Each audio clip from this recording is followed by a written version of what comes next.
Robyn Martin, here to bring you the best of New Zealand baking with Hansells. You know, for some reason, a lot of people have the idea that making a Christmas cake is really hard. Well, I promise you it's not, and I'm here today to show you just how easy it is. For my Hansells Christmas cake recipe, here's what you need. 6 cups of mixed dried fruits, half a cup of flour, 250 grams of butter, 1.5 cups of brown sugar, 2 tablespoons of treacle, 4 eggs, 1 teaspoon of Hansells natural vanilla essence, 1 teaspoon of Hansells lemon essence, 1 teaspoon of Hansells orange essence, 1 3/4 cups of flour, half a teaspoon of mixed spice, half a teaspoon of ground cinnamon, half a teaspoon of ground ginger, 1/4 teaspoon of ground nutmeg, 1/4 teaspoon of baking soda, and 2 to 3 tablespoons of brandy. Right, we better get going because Christmas is just around the corner. What I've done is cut a paper base using baking paper, draw a circle around with a pencil and cut inside the circle.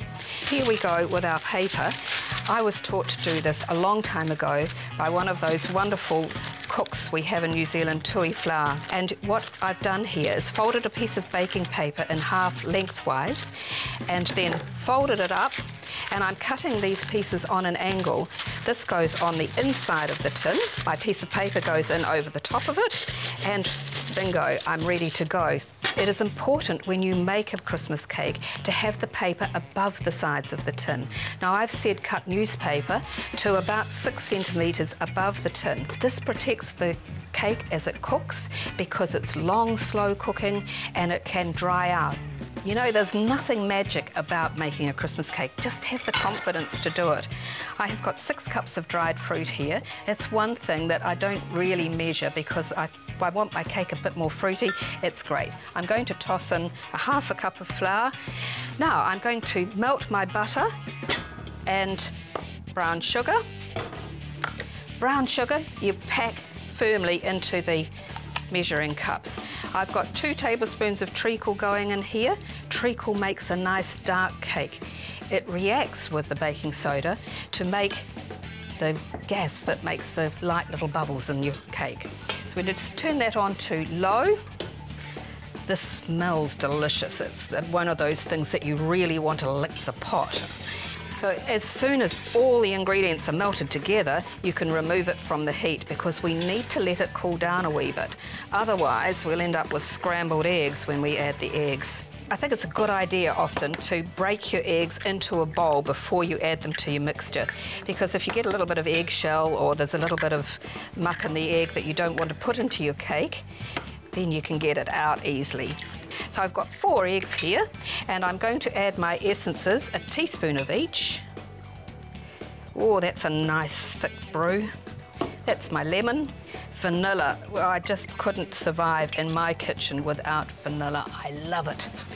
Okay, mix in the essences, throw in the eggs. Now, to this I'm going to add my flour and my spices and my baking soda. I've got 1/4 teaspoon of baking soda going in there. One thing to measure, do your baking soda, because the baking soda will make things taste soapy if you add too much. The whole reason we sift or mix it like this is to actually mix the ingredients together. So if you've got a sieve, that's all right. If you haven't got a sieve, stick it in a bowl and whisk it around with your spoon. I'm just giving it a good old beat with the spoon to make sure it's all blended in. And then I'm going to add my fruit. That's all mixed in. I'm going to just pop this into my prepared tin now. If you're really strong, like me, and I haven't been to the gym, I'm going to just throw it in like that. So you can see it's all smooth in the tin. One of the things that Tui told me was you sprinkle a little bit of water over the surface of your Christmas cake. I thought, why on earth do you do that? That's going to make it soggy. But it doesn't. It helps it rise evenly. A little tip for today. Now, we just tie our little piece of tie or stick, our piece of newspaper that we prepared earlier. This helps protect the cake as it cooks. It's going to take long, slow cooking, 150 degrees for 1.5 hours, and then you drop the temperature to 130 degrees for 2.5 hours. If you've got a new fan-forced oven, drop the temperature by 20 degrees. My Christmas cake is cooked. How do I tell that? My skewer comes out clean. If you want a Christmas cake that's got superior taste, you have to use superior products. Hansells essences have been around for 75 years, so they've stood the test of time, and I'll only use that in my Christmas cake. If you want this recipe, go to foodtv.co.nz or go to hansells.co.nz/foodtv. You can see how easy it is to make a superb Christmas cake. I hope you have a great Christmas.